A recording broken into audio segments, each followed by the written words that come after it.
Glória a Deus, aleluias, Deus seja louvado, né, eternamente, para todo sempre, a Ele toda honra e toda glória, né, esse nosso Deus grande, poderoso, amigo, fiel. Irmãos, eu queria ler para os irmãos aqui esta palavra que saiu para mim hoje, quando eu abri a Bíblia e pedi ao Senhor, né, que viesse a falar comigo através dessa palavra, né. Então, ele falou em 2 Reis, capítulo 4, versículo 40. Amém? Eu vou deixar essa palavra para os irmãos. Assim tiraram de comer para os homens, e sucedeu que, comendo eles daquele caldo, clamaram e disseram: Homem de Deus, a morte na panela. Não puderam comer. Porém, ele disse: Trazei, pois, farinha, e deitou-a na panela e disse: Tirai de comer para o povo. Então não havia mal nenhum mais sobre a panela, né? Então, irmãos, o que eu entendo mais ou menos dessa passagem, né, que o Senhor, né, nos fala sobre, né, esse acontecimento, depois deram de comer aos homens, né? Enquanto comiam do cozinhado, eles gritaram, né? Todos ali: morte na panela, ó homem de Deus, e não puderam comer. Porém, ele disse: trazei farinha, né? E ele deitou, né, na panela e disse que para tirar de comer o povo, pois já não havia mais mal algum na panela. Por quê? Porque aí, irmãos, o episódio conta a história, né, de Eliseu, que ao voltar a Gilgal, preparou um caldo de ervas para os filhos dos profetas. Um dos filhos dos profetas colheu coloquíndias, né, que era o nome lá da erva, né, de uma parra brava, e as cortou na panela, sem saber que eram venenosas. Os homens começaram a clamar que a panela estava envenenada e não puderam comer. Eliseu então, né, deitou a farinha na panela e disse que os homens pudessem comer, pois já não havia mal algum naquela panela, né? Então, irmãos, o que a gente entende sobre esta palavra aí, né? Que o Senhor fala, né? Sobre a morte na panela. É um exemplo de versículo de morte como consolo encontrado em João 11, 25 e 26 também, em que Jesus diz: Eu sou a ressurreição e a vida. Aquele que crê em mim, ainda que morra, viverá. E quem vive e crê em mim não morrerá eternamente, né? Porque sabemos, irmãos, que independente de qualquer coisa, o Senhor nos livra, porque mesmo, vamos supor que a gente não vê a nossa morte diante dos nossos olhos, mas o Senhor acaba usando outras pessoas para abrir os nossos olhos, para nos ajudar a enxergar, né, o perigo que estamos passando, né? E assim, Deus nos dá o livramento ali, né? Esse Deus, ele é um Deus que nos guarda. Ele é o protetor nosso, né? Então, a morte na panela, irmãos, sobre o que a gente entende explicando na Bíblia, porque o que acontece?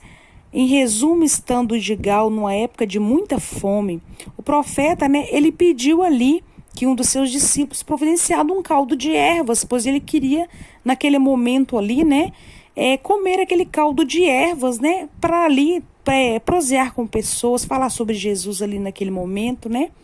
Então foi pedido. Só que ele pediu, mas é igual eu falo, irmãos, em questão de inocência. Até porque quem também pegou aquelas ervas foram inocentes, mas não sabia que eram ervas venenosas, né? Que eram ervas ali que estavam ali e eles acharam que podiam comer, mas não, eram venenosas. Porque haveria o que? Morte dentro da panela, né? Então, irmãos, vamos entender o que significa a farinha na panela. A farinha na panela é a providência divina, né? Que a gente entende o seguinte, que é uma poderosa expressão de fé e confiança na providência divina. Porque a letra faz referência direta à história bíblica do profeta Elias e da viúva de Sarepta, né? Encontrada em 1 Reis 17, 8, versículo 16, né? Capítulo 17, versículo do 8 ao 16, né? Então, o que quer dizer para nós a parábola da panela, né? Significa a destruição de Judá, porque a panela enferrujada simboliza Jerusalém e as impurezas simbolizam a culpa da cidade. A panela, como Jerusalém, está cheia de impurezas que não podem ser removidas. A cidade é culpada de pecados graves, incluindo idolatria, injustiça e violência, né? Então, o que a gente entende sobre isso, irmãos? A gente tem que entender que nós, a todo momento, nós necessitamos da providência de Deus na nossa vida. Nós necessitamos do livramento dele, né? Então, assim, a todo momento, nós temos que estar o quê? Prestando atenção, orando, buscando ao Senhor. Sabe por quê? Porque o inimigo, irmãos, ele age de forma assim, que é igual eu falo. Às vezes vai usar ali pessoas inocentes, vai, mas através daquilo ali, ele pode também ter um mal ali no meio daquilo. Então, o que a gente tem que entender? Que a gente tem que estar em vigilância a todo momento, né? Clamar ao Senhor, né? Ter aquela intimidade com Ele, para a gente ter o discernimento da palavra dEle, né? É para a gente estar buscando ao nosso Senhor Jesus, para que Ele nos livre, né, dessa morte. Morte, tanto que eu falo, irmãos, é também espiritual, eu não falo só carnal. Eu falo morte espiritual, que é uma das piores mortes, né, do que a carnal. Porque se você morrer assim carnal e estiver com Deus, amém.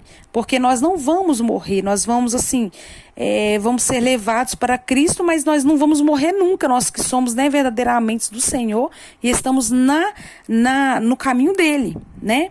Então a reflexão morte na panela é baseada, irmãos, no texto bíblico de 2 Reis, né, 4:38, e trata sobre a importância de perseverar em tempos de fome. A história é sobre Eliseu, que em tempos de escassez de alimentos, mandou seu empregado preparar um cozido, né, para o grupo de profetas que estavam ali, né? E quando os profetas provaram o ensopado, gritaram que havia morte na panela e não puderam comer, né? Então Eliseu ali despejou a farinha na panela e disse que os profetas podiam comer. Por quê? A farinha ali foi a providência do Senhor, retirando o que? Aquele veneno daquela panela. Aquela morte que poderia causar ali para as pessoas naquele momento. O Senhor veio com escape na hora, a providência na hora, né? E a morte foi tirada ali daquela panela, né? Porque a gente entende, irmãos, perdão, irmãos, que o cuidado do Senhor aí conosco, o tão carinhoso, tão lindo que é Jesus, né? O carinho dele, o cuidado desse Deus tão maravilhoso com a nossa vida, né? Então a gente entende, irmãos, que é uma palavra de esperança para a sua vida, né? E a gente tem que entender a importância da gente confiar no Senhor, de saber que Ele é o escape na hora certa, que Ele é o livramento, que basta a gente somente andar no caminho dEle, né? Perseverar na presença dEle, buscar a Ele com todo o nosso coração, buscar a Ele com todo o nosso coração e não temer, né? Porque quem nos dá livramento da morte tanto física quanto espiritual é Jesus. É Ele que é o nosso Pai, que é o nosso Deus, né? Que Ele é tudo que nós precisamos e sem Ele nós não podemos viver. Então essa história nos ensina valiosas lições sobre fé, obediência e a capacidade de Deus de transformar situações impossíveis em oportunidades de milagres. Porque a viúva também, quem sabe aí sobre a vida também daquela viúva, né? Que não tinha como pagar os devedores, né? Que o Senhor fez um milagre que providenciou sobre a vida dessa viúva a multiplicação do azeite. A viúva ali não apenas teve sua dívida paga, mas também recebeu a provisão divina que lhe permitiria viver com dignidade e cuidar de seus filhos. Olha para você ver, irmão, o que Deus faz. É a providência do Senhor para conosco. É o cuidado do Senhor em nossas vidas. É esse cuidado que a gente, né, não temos nem como agradecer. É isso que Deus faz, Ele entra com providência, vem um milagre, vem um escape, né? Então isso é uma palavra de esperança para a sua vida, né? Isso é uma palavra de esperança para a sua vida, para a minha vida, para todas as nossas vidas.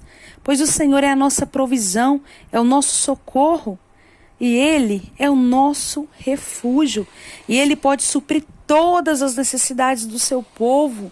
Mesmo em tempo de escassez e fome, mesmo em tempo de miséria, de guerra, de perseguição, esse é o nosso Deus que nos providencia o milagre, né? Às vezes para nós é uma coisa impossível, mas vem o Senhor e vem com a provisão dele. Esse é o nosso Deus, né, irmãos? Então esta palavra que eu deixo com os irmãos, que Deus possa abençoar, né, as nossas vidas, né? E é igual eu falo, irmãos, creia no Senhor. Esse é o cuidado do Senhor com o povo dele, né? Ele é a nossa provisão e o nosso socorro bem presente na angústia, amém? Eu agradeço a todos aí que estão ouvindo, né? Essa palavra abençoada. Eu agradeço e que o Senhor esteja com todos nós, não só agora, mas para todos sempre.